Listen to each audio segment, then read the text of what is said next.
जय श्री कृष्णा प्रिय भक्तों। मार्गशीर्ष माह के शुक्ल पक्ष की द्वादशी तिथि को आज हम सुनेंगे मार्गशीर्ष महालक्ष्मी व्रत कथा। यह व्रत करने वाले स्त्री तथा पुरुष दोनों मन से स्वस्थ एवं आनंदमय होने चाहिए। इस व्रत को किसी भी महीने के प्रथम गुरुवार या बृहस्पतिवार से शुरू कर सकते हैं।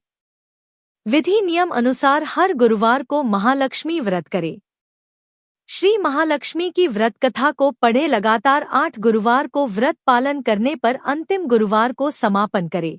वैसे यह व्रत पूजा पूरे वर्ष भर भी कर सकते हैं। पूरे वर्ष भर हर गुरुवार के देवी की प्रतिमा या फोटो के सामने बैठकर व्रत कथा को पढ़ें। आइए सुनते हैं मार्गशीर्ष गुरुवार महालक्ष्मी व्रत कथा।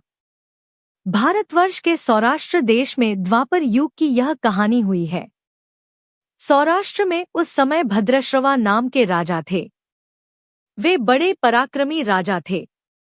उनकी रानी का नाम सुरत चंद्रिका था। रानी दिखने में सुंदर और सुलक्षणा थी तथा पतिव्रता थी। उन दोनों को 7 पुत्र तथा उसके बाद एक कन्या का वरदान मिला था। कन्या का नाम श्यामबाला था।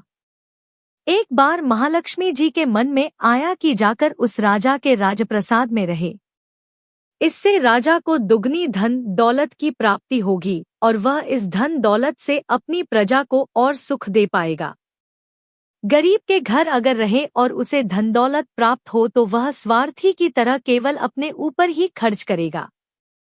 यह सोचकर श्री महालक्ष्मी जी ने बूढ़ी ब्राह्मण स्त्री का रूप धारण किया। हाथ में लाठी लिए लाठी के सहारे रानी के द्वार तक पहुंची। यद्यपि उन्होंने बूढ़ी औरत का रूप धारण किया था पर उनके चेहरे पर देवी का तेज था। उन्हें देखते ही एक दासी सामने आई। उसने इनका नाम, धाम, काम, धर्म पूछ डाला। वृद्ध ब्राह्मण का रूप धारित माता लक्ष्मी ने कहा, बालिके मेरा नाम कमला है, मेरे पति का नाम भुवनेश है। हम द्वारिका में रहते हैं। तुम्हारी रानी पिछले जन्म में एक वैश्य की पत्नी थी। वह वैश्य गरीब था। दारिद्र्य के कारण हर रोज घर में झगड़े होते थे तथा उसका पति रोज उसे मारता था। इन बातों से तंग आकर वह घर छोड़कर चली गई तथा वन जंगल में खाली पेट भटकने लगी। उसकी इस दुर्दशा पर मुझे दया आई।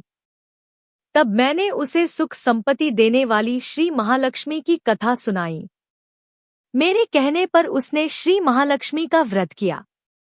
श्री महालक्ष्मी प्रसन्न हुई, उसकी गरीबी दूर हुई। उसका घर संसार दौलत, संतति, संपत्ति से भर गया। बाद में पति पत्नी दोनों परलोक सिधारे। लक्ष्मी व्रत करने के कारण वे लक्ष्मी लोक में रहे। उन्होंने जितने साल महालक्ष्मी का व्रत किया उतने हजारों साल उन्हें सुखभोग मिला। इस जन्म में उसका जन्म राजघराने में हुआ है, परंतु वह श्री महालक्ष्मी का व्रत करना भूल गई है। उसे यह याद दिलाने में यहाँ आई हूँ। बुढ़िया की बातें सुनकर दासी ने उन्हें प्रणाम किया तथा श्री महालक्ष्मी का व्रत किस तरह किया जाए इस बारे में पूछा। बुढ़िया रूप धारण किए हुए श्री महालक्ष्मी माता ने दासी को पूजा की विधि तथा महिमा बताई। इसके बाद वह दासी माता को प्रणाम कर रानी को बताने अंदर चली गई। राजवैभव में रहते हुए रानी को अपने ऐश्वर्य का बहुत घमंड हुआ था। संपत्ति तथा अधिकार की वजह से वह उन्मत्त हो गई थी। दासी द्वारा बताई गई बुढ़िया की बातें सुनकर वह आग बबूला होकर राजद्वार पर आकर बुढ़िया रूपी श्री महालक्ष्मी पर बरस पड़ी। उसे यह मालूम नहीं था कि श्री महालक्ष्मी माता बुढ़िया का रूप धारण किए द्वार तक आई है। परंतु रानी का इस कदर रूख बर्ताव तथा अपना अनादर देखकर माता ने वहां ठहरना ठीक न समझा। वे वहां से चल पड़ी। राह में उन्हें राजकुमारी श्यामबाला मिली। उन्होंने श्यामबाला को सारी बात बताई। श्यामबाला ने अपनी ओर से श्री महालक्ष्मी माता से क्षमा मांगी। माता को उस पर दया आई। उन्होंने श्यामबाला को श्री महालक्ष्मी व्रत के बारे में बताया। उस दिन अघन मार्गशीर्ष माह का पहला गुरुवार था। श्यामबाला ने परम श्रद्धा से श्री महालक्ष्मी का व्रत रखा। फलस्वरूप राजा सिद्धेश्वर के सुपुत्र मालाधर से उसका विवाह हुआ। वह धन दौलत, ऐश्वर्य, वैभव से मालामाल हो गई। पति के साथ ससुराल में आनंद से दिन बिताने लगी। इधर श्री महालक्ष्मी का रानी पर प्रकोप हुआ। फलस्वरूप राजा भद्रश्रवा का राज्य एवं राजकरोबर नष्ट हो गया। यहाँ तक कि खाने के लाले पड़ गए। ऐसी हालात में एक दिन रानी ने राजा से निवेदन किया, हमारा दामाद इतना बड़ा राजा है, धनवान है, ऐश्वर्यशाली है, क्यों न उसके पास जाए, अपना हाल उसे बताए, वह जरूर हमारी मदद करेगा। इस बात पर राजा भद्रश्रवा दामाद के पास रवाना हुए। राज्य में पहुंचकर एक तालाब के किनारे थोड़ी देर विश्राम लेने के लिए ठहरे। तालाब से पानी लेने आते जाते दसियों ने उन्हें देखा। उन्होंने विनम्रता से उनकी पूछताछ की। जब उन्हें यह मालूम हुआ कि वे रानी श्यामबाला के पिता हैं, तो दौड़ते हुए जाकर उन्होंने रानी को सारी बात बताई। रानी ने दासी के हाथ राजपरिधान भेजकर बड़े ठाट से उनका स्वागत तथा आदर सत्कार किया, खान पान करवाया। जब वे लौटने लगे तो सोने की मोहरों से भरा घड़ा दिया। राजा भद्रश्रवा जब वापस लौटे तो उन्हें देखकर रानी सूरत चंद्रिका खुश हुई। उन्होंने सोने की मोहरों से भरे घड़े का मुंह खोल, पर हाय भगवान, घड़े में धन के बदले कोयले मिले। यह सब श्री महालक्ष्मी के प्रकोप से हुआ। इस प्रकार दुर्दशा में और कई दिन बीत गए। इस बार रानी स्वयं अपनी कन्या के पास गई। वह दिन अघन माह का अंतिम गुरुवार था। श्यामबाल ने श्री महालक्ष्मी का व्रत किया, पूजा की, अपनी माता से भी व्रत करवाया। इसके बाद रानी अपने घर आई।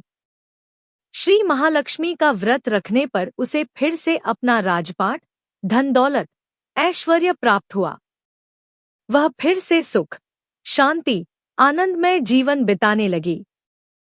कुछ दिनों बाद राजकन्या श्यामबाला अपने पिता के घर आई। उसे अपने घर देखकर सूरत चंद्रिका को पुरानी बातें याद आई। यही कि श्यामबाला ने अपने पिता को घड़ा भर कोयला दिया था और उसे तो कुछ भी नहीं दिया था। इसी कारण श्यामबाला को पिता के घर आने पर उसका कोई आदर आतिथ्य नहीं हुआ, बल्कि अनादर हुआ। पर उसने इस बात का बुरा नहीं माना। अपने घर लौटते समय उसने पिता के घर से थोड़ा नमक ले लिया। आपने घर लौटने पर उसके पति ने पूछ, अपने मायके से क्या लाई हो? इस पर उसने जवाब दिया, वहां का सार लाई हूं। पति ने पूछा, इसका मतलब क्या हुआ? श्यामबाला ने कहा, थोड़ा धीरज रखे, सब मालूम हो जाएगा। उस दिन श्यामबाला ने सारा भोजन नमक डाले बिना बनाया और परोसा। पति ने खाना चखा। सारा खाना नमक बिना था, इसलिए स्वाद न आया। फिर श्यामबाला ने थाली में नमक डाला, इससे सारा भोजन स्वादिष्ट लगने लगा। तब श्यामबाला ने पति से कहा, यही है वह मायके से लाया हुआ सार। पति को उसकी बात सही लगी। फिर वह दोनों हंसी मजाक करते हुए भोजन करने लगे। कहा गया है कि इस तरह जो कोई श्रद्धा भाव से श्री महालक्ष्मी की पूजा करे उसे माता की कृपा प्राप्त होती है, सुख, संपत्ति, शांति प्राप्त होती है, सभी मनोकामनाएं पूरी होती है। परंतु यह सब प्राप्त होने पर माता की पूजा को भूलना नहीं चाहिए। हर गुरुवार को व्रत पाठ अवश्य करना चाहिए। इस तरह श्री महालक्ष्मी की महिमा भक्तों की मनोकामना पूरी करती है।